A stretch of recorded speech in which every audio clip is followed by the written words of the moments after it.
we better make sure we minds our P's and Q's.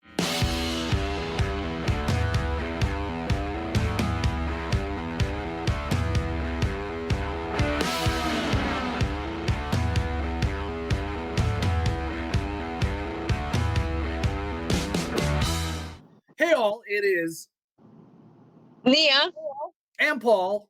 We're together again. We've got a great guest here.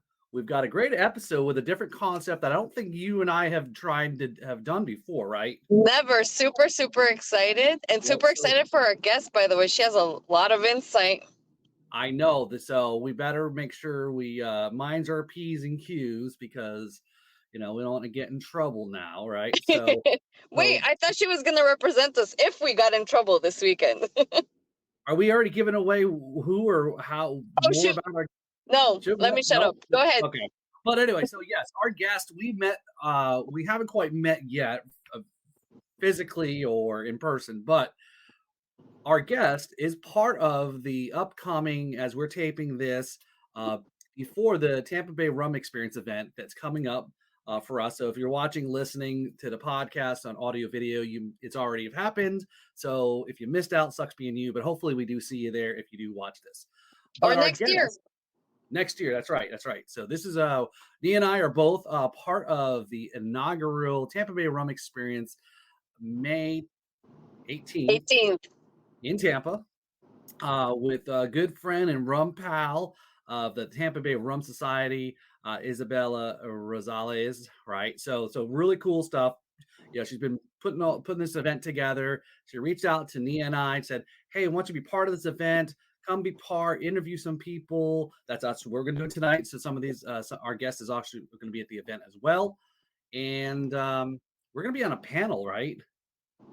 We sure are. So you told me I need to brush up. I need to do a little studying before we actually so I'm a little nervous about that. So, but let's go ahead and we ready to bring our guest in here? I am. Drum roll. All right. So drum roll, please. And here we go. Our guest coming into the podcast is, oops. It'll work. I'll figure it out eventually.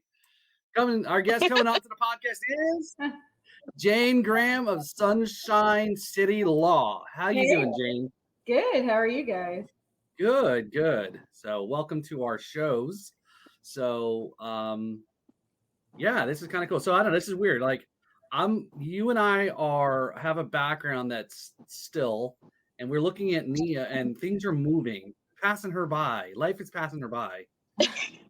Yeah, sorry guys. I'm heading up to Tampa, so just trying to make sure I'm there on time for all the festivities. But super excited to have you, Jane. We have a really cool and first time ever, so you have to give us a lot of feedback on how you enjoyed this. But we sent you a couple of samples, and it's kind of the same concept as the hot ones. If nobody's familiar, definitely check out their videos. But Jane is more of a wine connoisseur, right?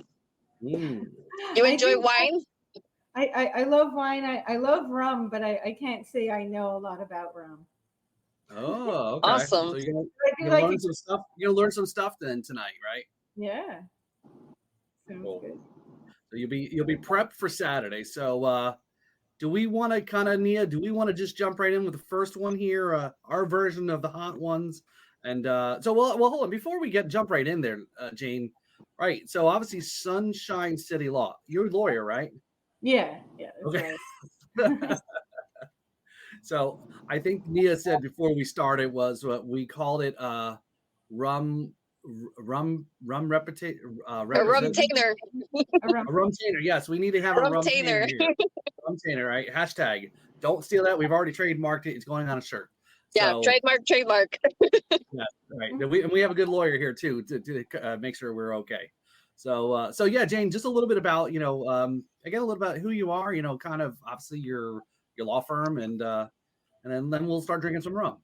Cool, sounds good. So yeah, my name is Jane Graham. I've been practicing law for about 15 years. About 4 years ago, I founded Sunshine City Law.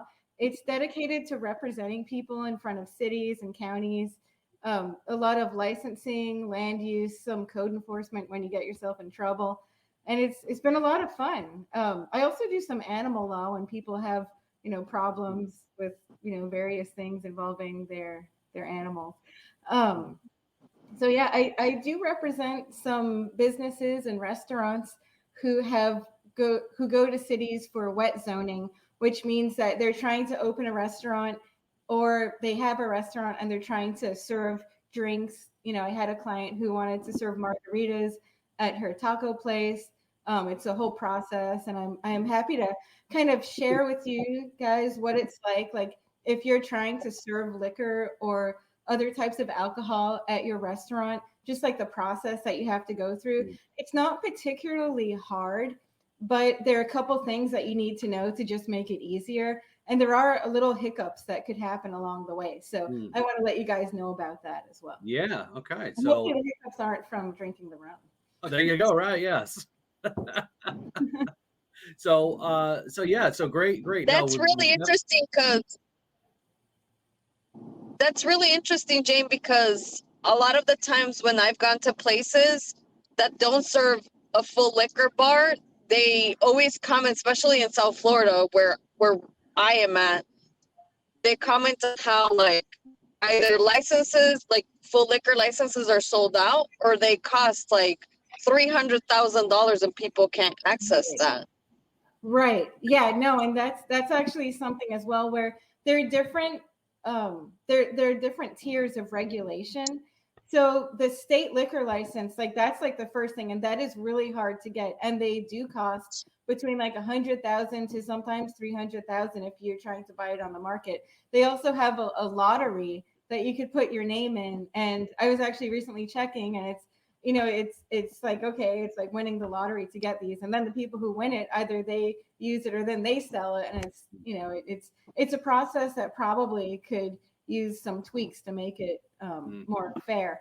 What I really represent people in mostly is when they're in front of a city and they already have the liquor license, but then what it is it's trying to find a location where they can sell it.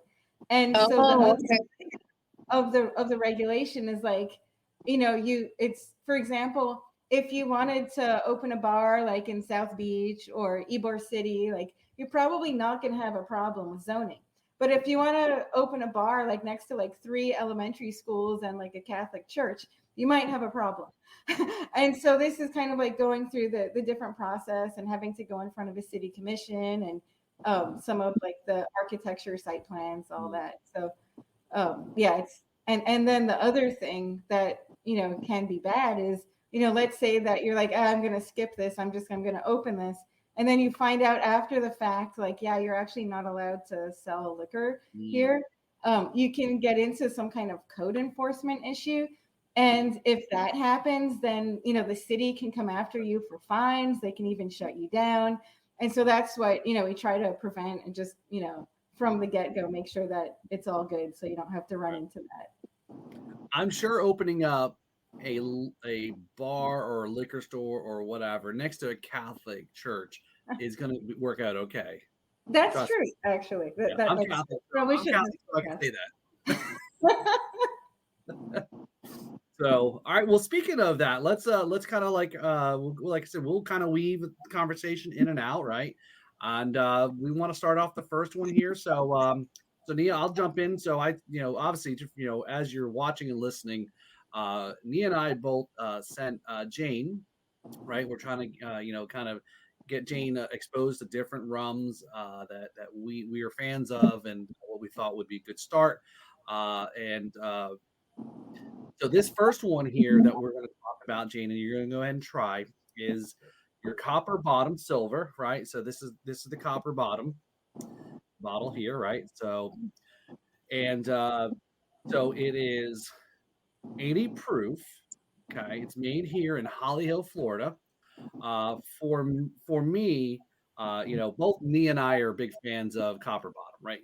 Great family company, great family distillery. They were my first rum guest when I started out the podcast back in 2020. So they're super awesome. Like I said, the Craig family. I think some of their family actually lives on the west coast of Florida also.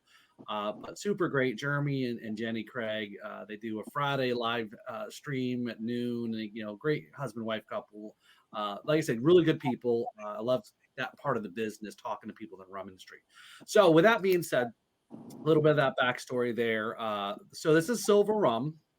And you're going to get some hints of maybe banana. Oh, maybe I should let you go ahead and tell me what you taste. So Nia, since you are more of a rum liaison and knowledgeable of tasting stuff, kind of walk Jane through, how to go ahead and try and sample each flavor or offering. Yeah, so I'd say maybe swirl it around a little bit, and then you can put your nose not necessarily in the glass, but as close as possible. Uh-huh. And then the way our brains work, it's gonna react based on, and all notes are valid. So whatever you are nosing, just go ahead and call it out, because everybody's nose is different. And it's also attached to memory. So you might get hints of different things. I kind of have an idea of what they would like people to know, but I also obviously want your perspective of it. This is what I smell. I smell pepper, flowers, and sunscreen. Sunscreen, okay. Yeah. But like coconut, kind of like tropical. Like, oh, that's interesting. Okay. Yeah. Which maybe that's the banana that you're talking about. Mm-hmm. Can I taste it? Yeah, absolutely. Cheers, everybody. Cheers. I'm drinking a daiquiri from Manifest Distilling. Okay. It's an RTD, which is a ready to drink cocktail. It's excellent. If you have not checked out Manifest, definitely go check them out. They're up in Jacksonville, Florida.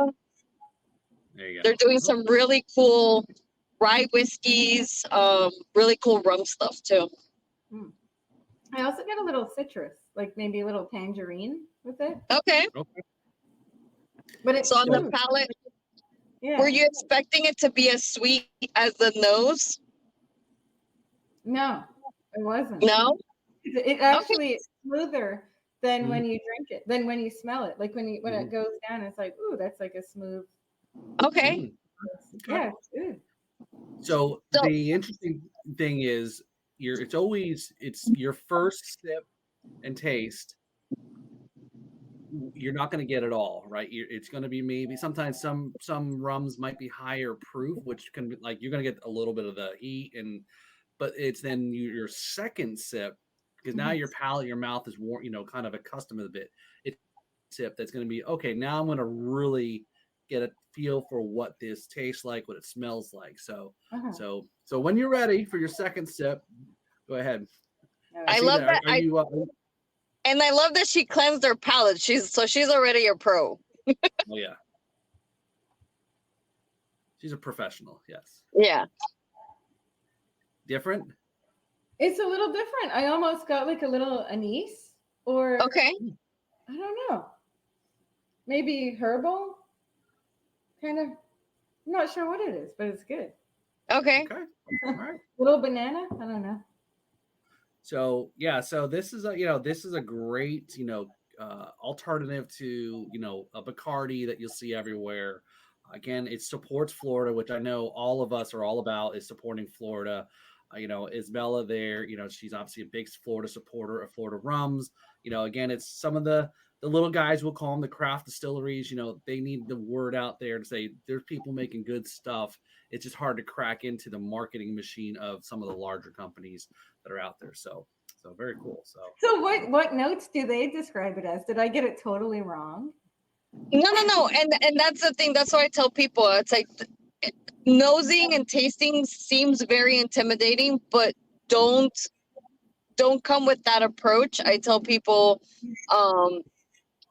that everybody's perspective is different. The only reason I think distillers or companies put notes out there is a little bit to guide and train your nose and your palate into what you're experiencing, because at the beginning you don't know what's what. You know what I mean? You're only relaying by memory. But on their website they say notes of like vanilla, butterscotch. They did mention like peppery notes, so that was very interesting that you did nail that. I got the pepper. Wow. Yeah. Cool. So this is basically a rum that you would typically not drink neat, but it's a good entryway to where we're going to progress. And it's always good for people to know of really good smooth rums, because you can do so many things with a really good white rum. You can even make your own coconut rum. Like if you so happen to find real coconut and just put it in there, and you create your own, like little things like that. Or you can make mojitos, and it's a great rum that you can make into cocktails. So based on Copper Bottom's website, they really like this rum for cocktails. But as you can tell, you just sipped it neat. It's a tremendous, very easy drinking rum, which is great. Yeah, it's good. So I think, Jane, as we progress through these with you, as you're hearing, there's a little bit different way to do the tasting, right? You're not going to get the first, thing right out of the gate with the first sip.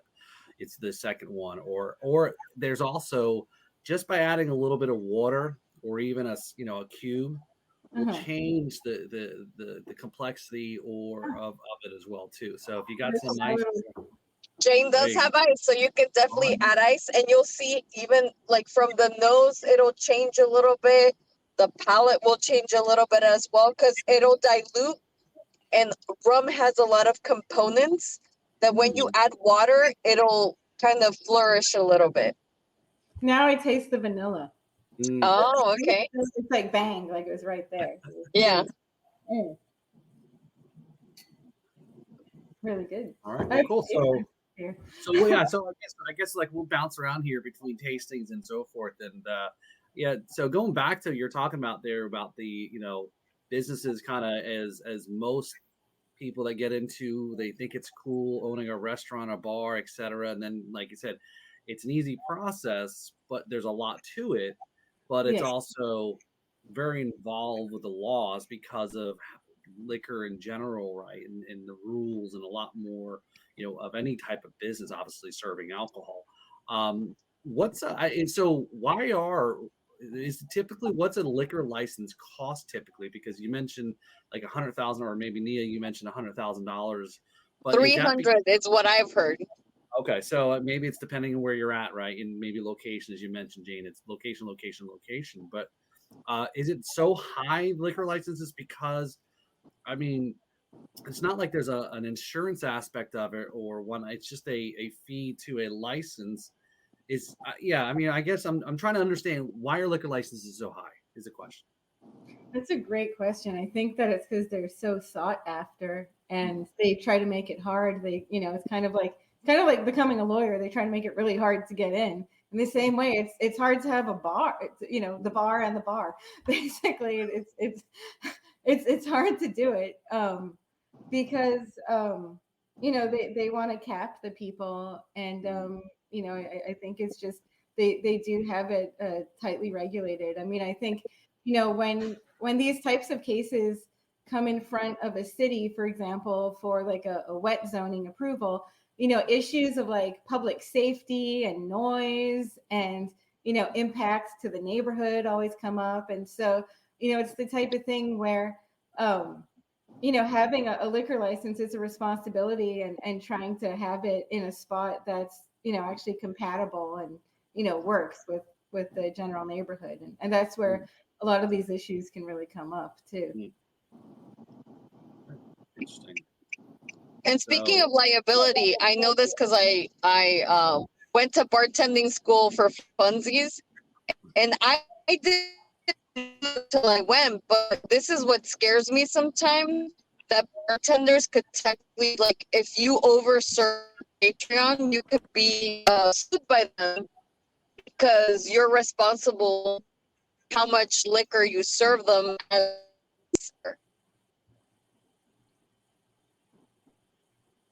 Which sometimes I'm surprised, because I'll walk into like my local dive bar and I'll see people that are definitely way over their limit, and they're still being served. And I'm like, oh my God, this bartender, if this person leaves here, they could totally be sued or be responsible for what this person inflicts onto himself or others, or even property.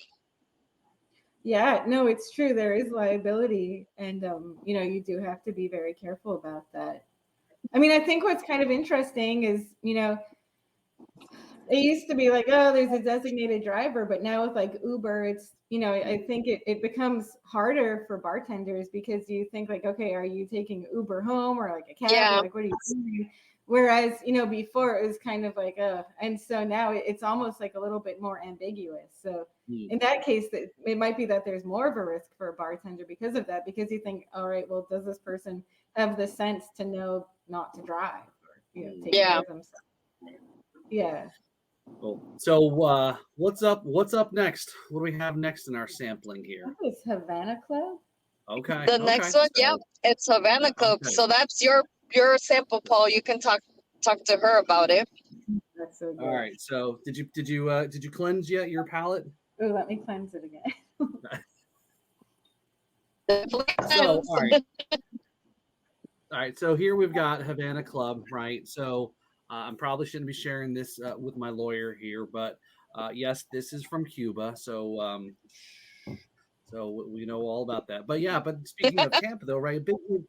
Big, cultural and history in Tampa with Cuba, Cubans, the cigars, like I said, Ybor City, big population there, and so forth. But this is, it's always one of those things that when folks travel, obviously, Americans that go out of the country and go somewhere that obviously we can't get our hands on this for obvious reasons, right? And this one was, there's a whole history about this one. I did a podcast episode, Jane, with some of the family members who used to own the distillery in Cuba that lost this distillery because of Castro. Oh, wow. And so there's an interesting whole history. There's a history story, about that. But yeah, so what you have there is it's a 7-year añejo, right? I know it's Spanish, so Nia can translate for me on that one. It's aged 7 years, basically. It's a 7-year aged rum. You know what I find interesting, Nia? There's a lot of there's English on this bottle. Go figure, right? So, is that the bottle that I brought back? No. Well, I guess there's some English and there's some Spanish on this bottle, but no, the one you brought back was that's totally in Spanish. That's the Archibald. And that's probably in I brought you the Havana Club one time before. I think you did. But I'm telling you. So for our followers, Jane does enjoy Spanish style rums. I know you're a fan of Zacapa, which is good. Yes. But this is like a whole nother level of Spanish style rum. I've had this before, and it's. Oh, you have? Yeah, I'm from Miami, so. It's like, oh, okay. So we're just revisiting this rum with you. This is good. Do you see me just like drinking this, right? Yeah, you jumped ahead. You went to the end of the book. Sorry. Yeah, and if you were to ask me like, well, what notes? I don't know. This tastes like rum to me. Like this is like straight up rum. Like this is like my idea of like classic. Like it's a little bold. It's a little. It's good. Right. It's bold and smooth at the same time. Yeah. So you talk about you're a Zacapa fan. How do you normally drink your Zacapa? I have it neat. Neat. Okay. Sometimes with a little ice. But, okay. Yeah. So you see there, yeah. So it's still in the same aspect of like we mentioned with the copper bottom. It was going to change the whole flavor of that too. So, but yeah, this is well again, you're from Miami, you know the whole story and the whole history, and and I know everybody tries to bring as much back as they can. Yeah. Oh, I just got back here. Have some. I'm like, yeah, all right. Yeah. No. I mean, would you say, Nia, this is probably the one that most people try to bring back because now there's other Havana Clubs, some of the more expensive bottles that are even harder to get, right? But this is kind of there's a 3. Don't they have a 3 also, a 3-year? Yeah, also? But I think that's a white rum. Right. This 7-year-old rum, I think it's very popular because it's very smooth, it's very approachable. Mm-hmm. I wouldn't call it a rum for like whiskey or bourbon lovers, but even people that always say like, oh, I don't like rum, it's too sweet, or they'll say like, oh, I don't like rum, it gives me a headache. They'll realize when they try this is legit rum. Yeah, it's like rum. Yeah. It's good. So, all right. So that's two down and three to go. And kind of like we said here, right, Jane, this is the whole idea of doing this is like the Hot Ones show interview. You eat some chicken wings, you eat a hotter chicken wing, you eat a hotter chicken wing, and so on and so forth. So we're getting there. We didn't, I think what Nia mentioned was you got some good stuff coming up. It's a little bit more elevated now, right? Not taking anything away from what you had so far, right? Obviously, everybody kind of all these different rums have a place. Not one's better than the other. We were good. We didn't send you any kind of crazy, funky Jamaican rum or Haitian rum. I did. I sure did. Uh-oh. All right. Well, okay. We're closing out with Jamaica, but a very approachable Jamaican rum. All right. Good luck. Good luck. Bio Candia. Yeah. Well, and I think that last one though, right, Nia, they're going to be at the event as well, too, right? No, they're not. They're in Jamaica. It's Worthy Park / Rum Bar, which is a Jamaican brand. They're not going to be at the event, unfortunately. But Copper Bottom, I am going to have bottles from, even though the Craig family is not going to be there, they did send me with some bottles to share with everybody because we do love them so much. I wanted to support them. So they'll be there in spirit through me. Okay, cool. So, so whereabouts is you said your practice or do you have? So you said you mostly are doing businesses or animal kind of law. Is it like that? Is it more? Yeah, I guess who's your typical clients that? Well, I have a range of clients. I think I have small businesses who are looking for help either because there's some kind of code enforcement issue or they're looking to get some kind of license or need some kind of approval. I also represent neighborhoods sometimes when they have concerns about like a large development next to them. And so I'm kind of an unusual lawyer where I represent both sides. Most people do like one or the other. I'm like, I'll take you. It's fine.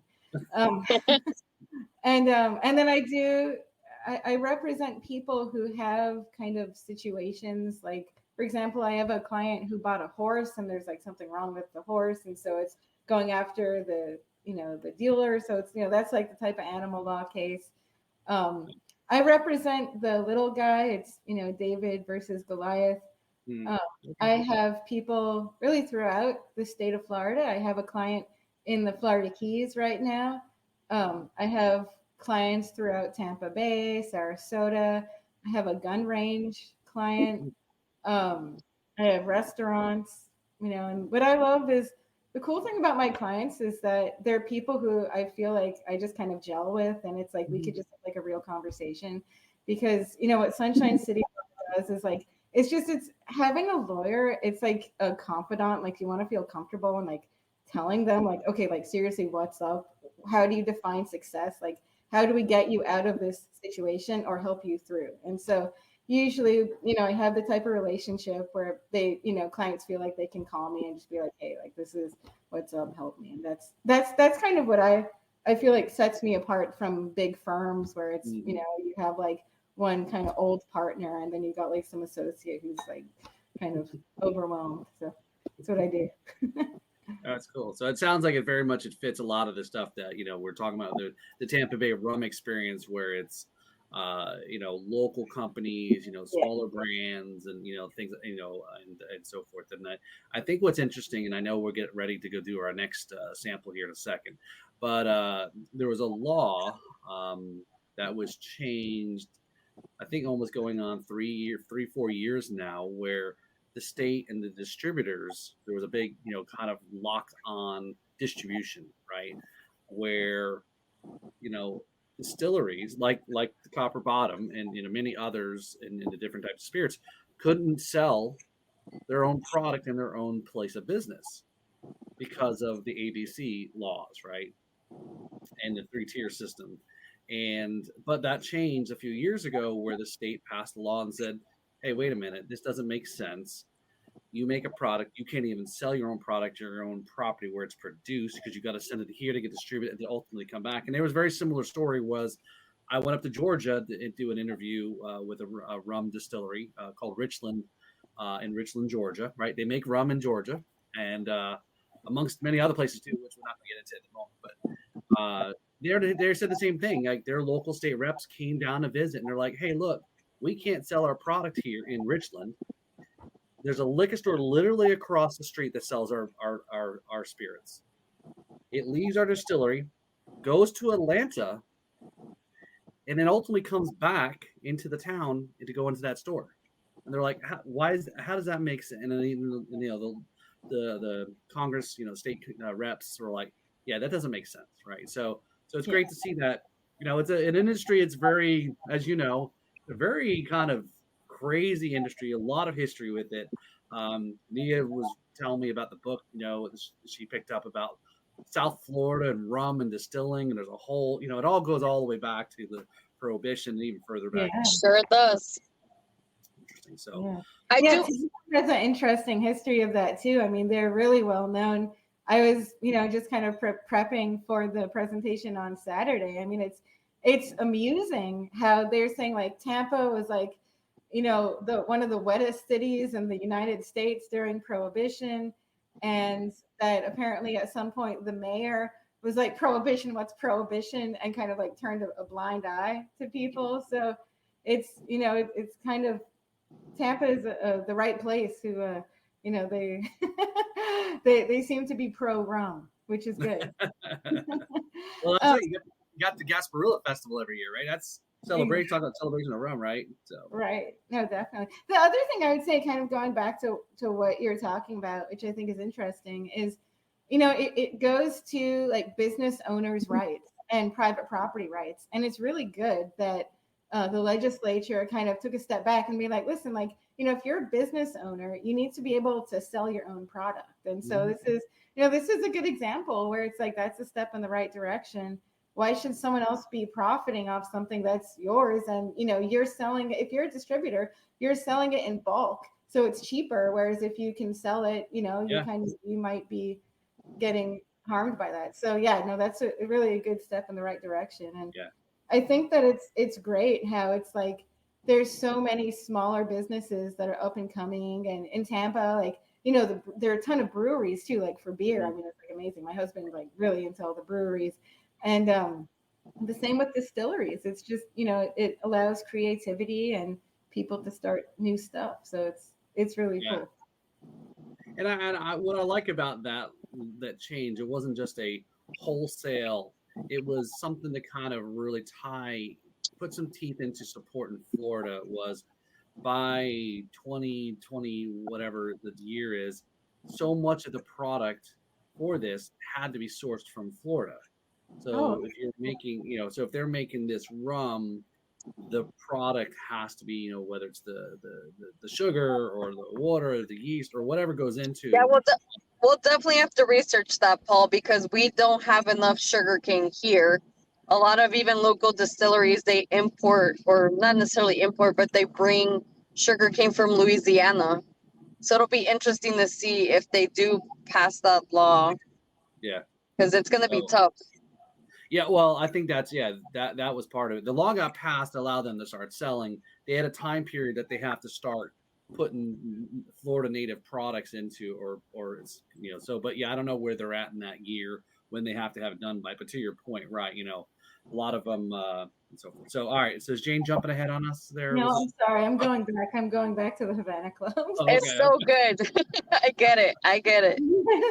But I'll clear my palate. We'll go. All right, here we go. So number 3. So I guess it's your turn, Nia. Yeah, number 3 is going to be copper bottom port cask. So this one is aged 2 years in a once used Kentucky bourbon barrel, and it is finished 6 months in an Italian port cask.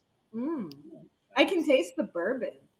Okay. It's like very rustic tasting. It's good. Anything else that you can detect on the nose? Especially with you being a wine drinker, I would think the port would also come through a little bit on the nose or on the palate.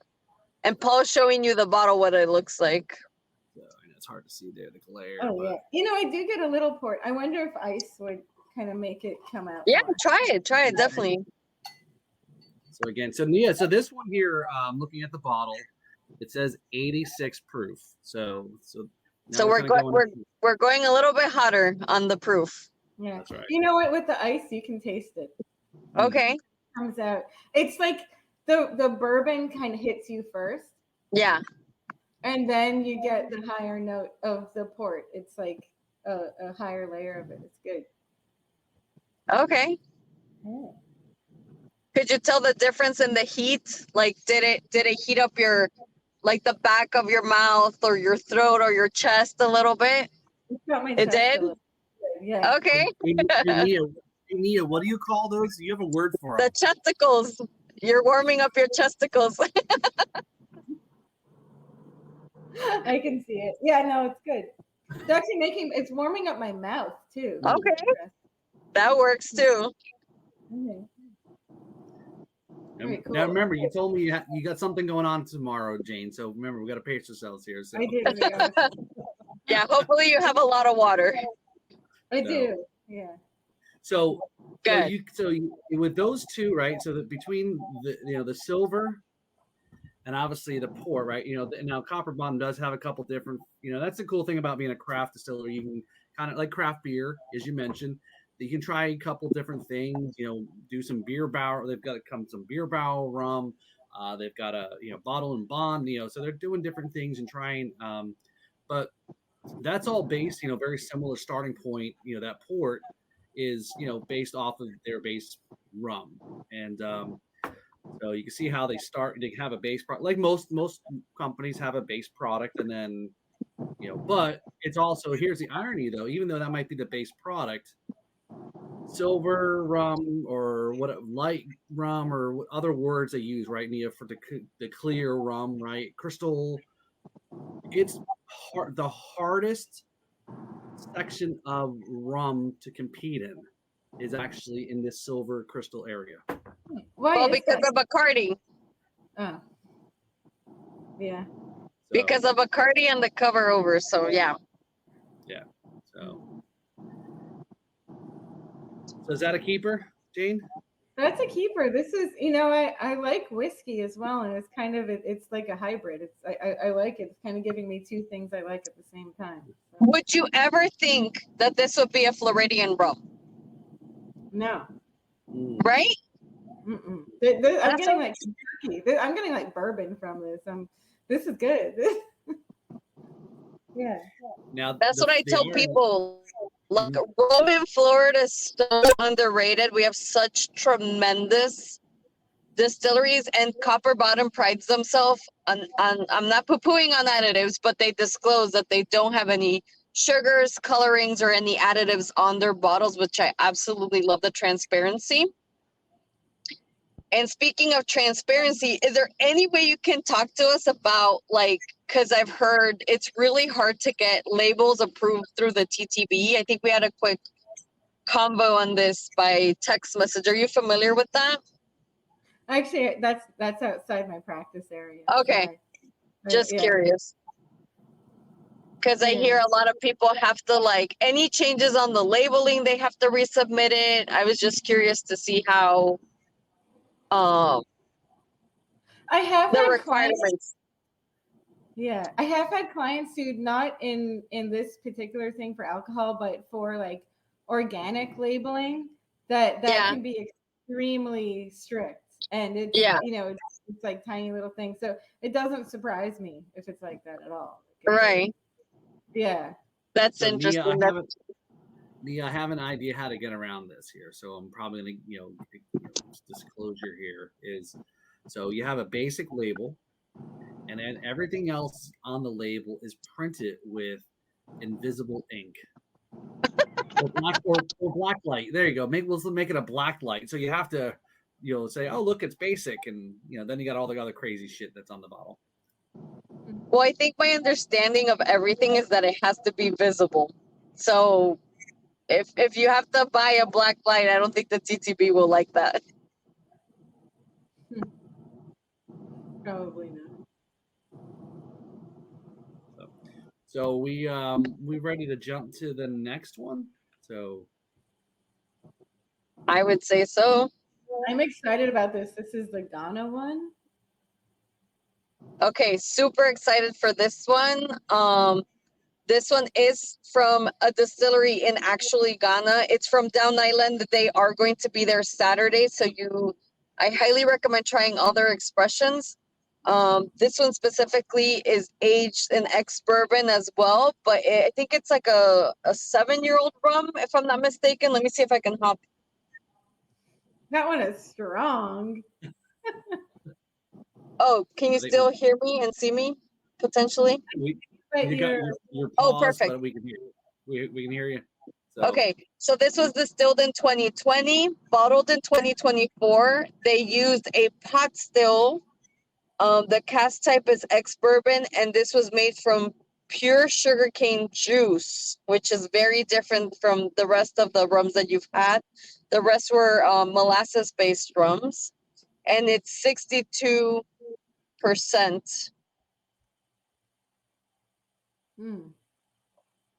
See, this kind of has like a cotton candy vibe in a weird way, but like really strong, and it's good. But it's strong, but it's also it's sweet. It is sweeter than the other ones. That's interesting. Now I haven't tried that one, Jane. So I guess I'll have to wait till Saturday to give it a taste there. So have you? Yeah, and I'm a very big fan of Down Island, but this was recently treasure chest approved for my channel because it's a very unique rum. I don't know if you can tell us what you detect on the nose, on the palate.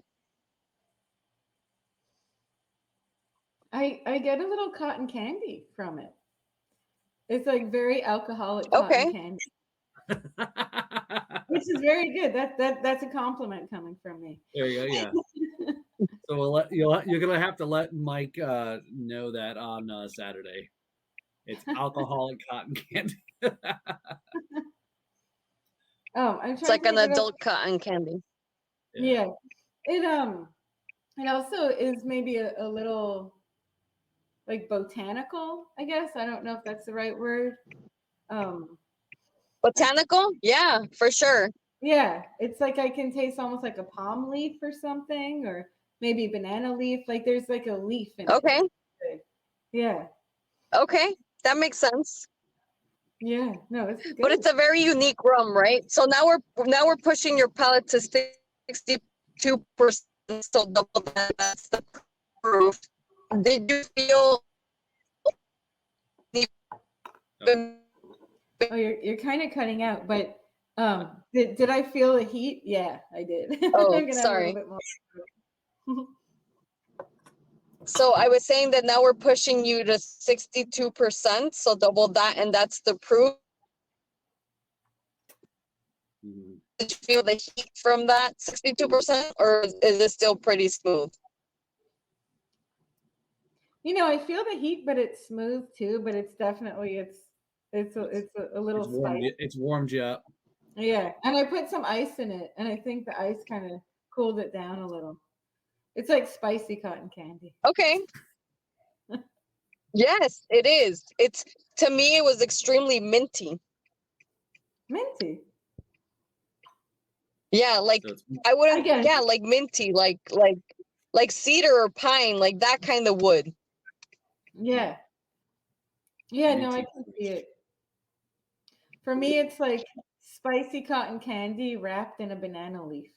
Okay, I love that. Slightly set on fire. That is very descriptive. Yeah, I like that. Because there is some sweetness to it still, right? Because even though it's a sugarcane juice based, it's still a. Yeah, my lips feel a little. Can you tell the difference?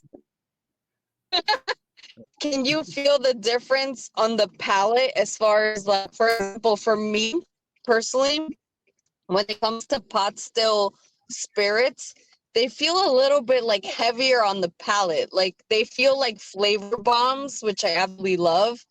Mhm. So did you feel something? Did it feel like heavier on the palate? I feel like there was a longer experience with this rum in particular. It feels like the flavor is descending on my tongue and creating small fireworks. Wow. It's You should be, good. you should be, yeah, you should be writing our material here. I think you've got a place for For sure. writing reviews. Yeah, no, it's good. It's definitely, it's like little, maybe sparklers. I don't know about full on fireworks, but sparklers for sure. So we went from an 86 Sparklers. to Okay. so we have 86 to 124, right? If I do the math right. Wait, okay. It's 62%. Double Like that. wait. Was this less strong than the others? How did? It was more strong. Okay. No, it's stronger. It's 62%. So double that, and that's the proof. So it's 62% ABV. Okay, got it. Okay. That's good. So Are we going into the last one now? And So- and then so for the before we last get to one, I would definitely cleanse your palate. Mhm. So while you're doing that, Jane, so are you a native? Are you a native Floridian, or because you said you grew up in Miami? I grew up in Miami, but I'm from Montreal originally. Oh, okay. So yeah, so I love food, I love desserts, I love wine, I love it all.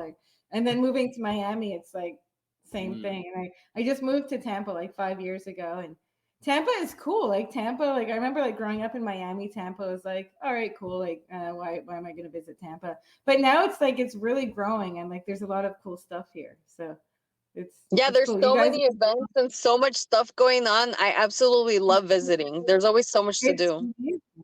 Yeah, no, it's cool. But You didn't move from Miami to Tampa just for Tom Brady, did you?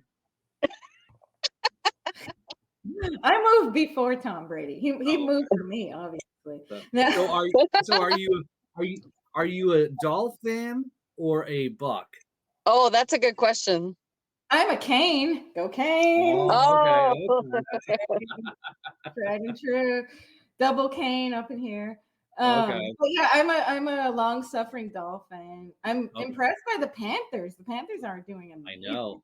I mean, Well, that's I was hoping, and I know I have another hockey team I follow because I'm originally from somewhere else, but I'm now, of course, my team is out, so I'm supporting obviously the Panthers, and I know that first round that they played, I'm like, you know what?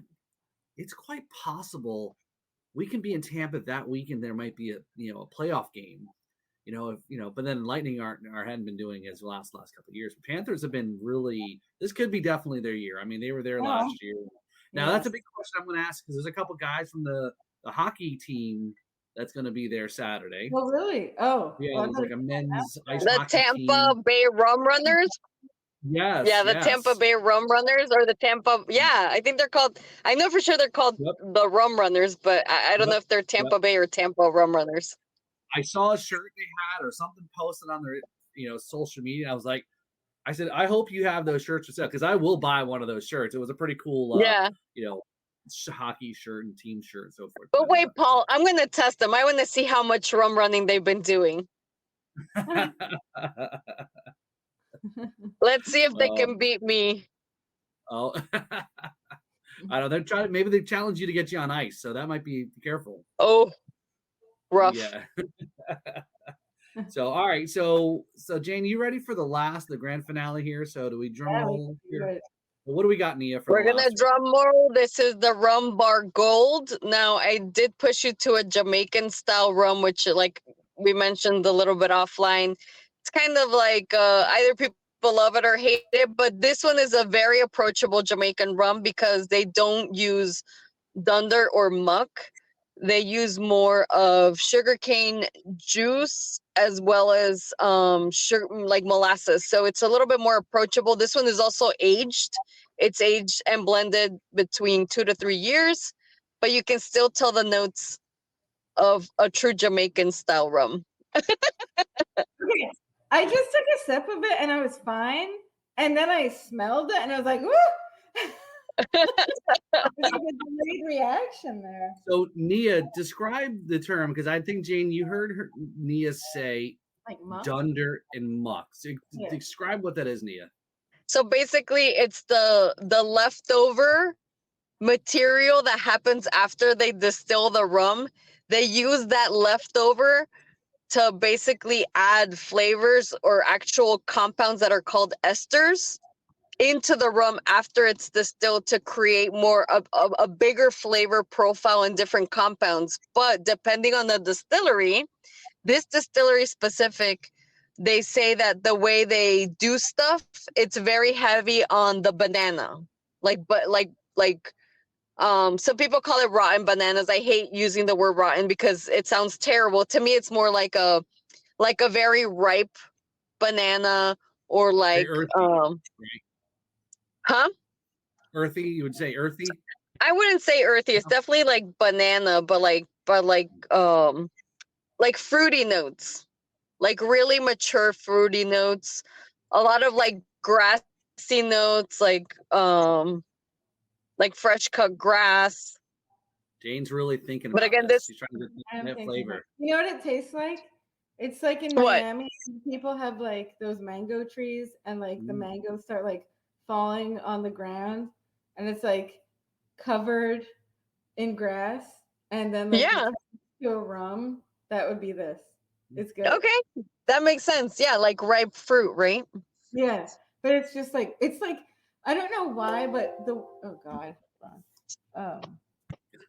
It says like it tastes plush to me. I don't know why that word is coming to me. It's like plush. It's like kind of like it's because like sometimes you'll taste something and it tastes like sort of hollow, but this is like the opposite of that. There's like a lot going on. It's like it's plush. It's kind of like.